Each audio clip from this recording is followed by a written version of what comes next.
The rain pounded hard on the cabin roof when Daniel Harper heard the sound. It wasn't the thunder tearing across the sky of the Appalachian Mountains, nor the wind shaking the centuries-old trees. It was a deep, guttural lament coming from the forest. A sound he had never heard in 40 years of living there. His fingers trembled as he held the flashlight. Something was terribly wrong. When he reached the clearing near the stream, Daniel froze.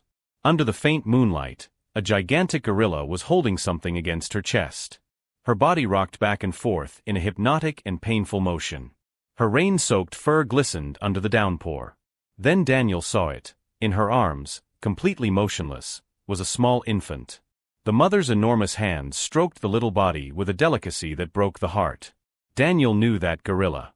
For years, a group of researchers had been monitoring the family of gorillas that lived in the reserve adjacent to his property.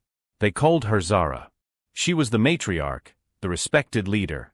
And now she was there, alone, refusing to accept that her baby was gone. He took a step forward. Zara raised her eyes. There was no anger in that gaze, only a pain so human that Daniel felt tears burning his face. She didn't growl, she didn't bare her teeth. She only stared at him, as if begging for something he could not understand. As if she were saying, "Help me understand why this happened." Daniel slowly backed away, returned home, and grabbed the phone. He called the reserve, the veterinarians, anyone who could help. But when he returned to the clearing an hour later, accompanied by the rescue team, Zara was still in exactly the same position. She had not eaten, she had not drunk. She only cradled the infant, shielding it from the rain with her own body. The scientists whispered, worried. This could last for days. She could die of dehydration. But no one dared to approach. There was something sacred in that moment, something that science could not name.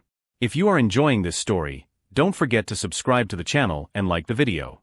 Leave in the comments what you thought and which city or country you are watching from. Daniel watched everything in silence, and an idea was beginning to form in his mind. The following days were a silent vigil. Zara did not move from the clearing. Other gorillas from the group appeared at dawn and at dusk, keeping a respectful distance but clearly worried. They brought leaves and fruit, placing them near her. Zara ignored everything. Her eyes remained fixed on the infant. Dr. Helen Carter, the reserve's primatologist, set up camp 50 meters away. She observed every movement through binoculars, recording everything in her notebook. On the third night, she sought out Daniel on the porch of his house. "I've never seen anything like this," Helen admitted, her voice heavy with frustration. "I've documented grief in gorillas before, but this is different. It's as if she's waiting for something specific. Something we don't understand."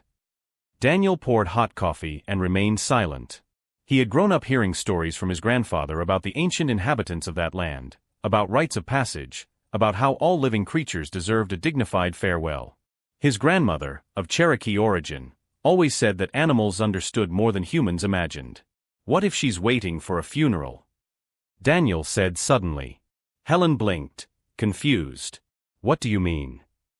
"My grandfather used to say that every living being recognizes when another departs, and that this recognition needs to be honored."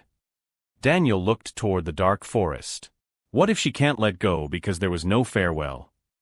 The scientist shook her head. "Daniel, with all due respect, that would be attributing far too much symbolic thinking to."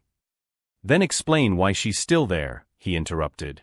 "Explain why the other gorillas behave as if they're at a wake. Explain the sounds they make at dawn." Helen had no answer. The science she had studied her entire life did not cover that. There were protocols for removing the body, for calming the animal, for intervening. But nothing about respecting a grief that seemed to transcend instinct. That night, Daniel couldn't sleep. He thought of Zara, in the rain, protecting something that no longer breathed. He thought of his own mother, years earlier, holding his father's hand in the hospital bed until the very last second. Before dawn, he made a decision that would change everything. Daniel began before the sun rose. First, he walked to the clearing with tools and wood reclaimed from his own property. Zara watched him, but did not move. He worked slowly, 20 meters away, building something with the calloused hands that had raised that farm decades earlier. Meanwhile, he made discreet calls. He called the pastor of the small local church, the elders of the Cherokee community who still lived in the mountains, a Buddhist monk who had settled in a nearby retreat. Each of them listened to his proposal with astonishment, but something in Daniel's voice convinced them. They would come. Helen discovered what he was planning on the afternoon of the fourth day. Have you lost your mind? A funeral? For a baby gorilla. Her voice was loud, incredulous. This isn't scientific protocol, Daniel. This is. Respect, he cut her off, hammering the last board. You've spent 4 days documenting her suffering. I'm going to try to end it. The structure he built was simple, but beautiful. A small platform of oak wood, adorned with wildflowers and leaves of sacred tobacco that the elders brought. Around it, stones arranged in a circle. At the center, a space prepared with soft fabric. When the guests arrived at dusk, it was Helen who was most shocked. Pastor Johnson, with his worn Bible. Elder Martha Redwing, with her ancestral chants. Monk Tien, with his Tibetan bells. Neighbors, farmers, people Daniel had helped over the years. All there for a baby gorilla they had never known. If this doesn't work, Helen began. Then at least we tried, Daniel replied. He approached Zara for the first time in 4 days. His steps were slow, deliberate. He carried nothing threatening. Only his open hands and his broken heart. Zara stared at him with those deep, weary eyes. Daniel knelt 3 meters from her. He did not speak. He only bowed his head, in a universal gesture of mourning. Then he pointed to the platform, to the flowers, to the gathered people. For a moment that felt eternal, nothing happened. Then, slowly, Zara began to stand. The infant's body still against her chest. She took 1 step. Then another. She was coming. The silence that took over the clearing was absolute. Zara approached the platform with heavy steps, each movement laden with pain. The people instinctively stepped back, but Daniel remained firm, his hands still open in a gesture of peace. When Zara reached the circle of stones, she stopped. She looked at the soft fabric, at the flowers, at the human faces surrounding her with reverence. Then, with an impossible delicacy for such large hands, she placed the infant's body on the platform.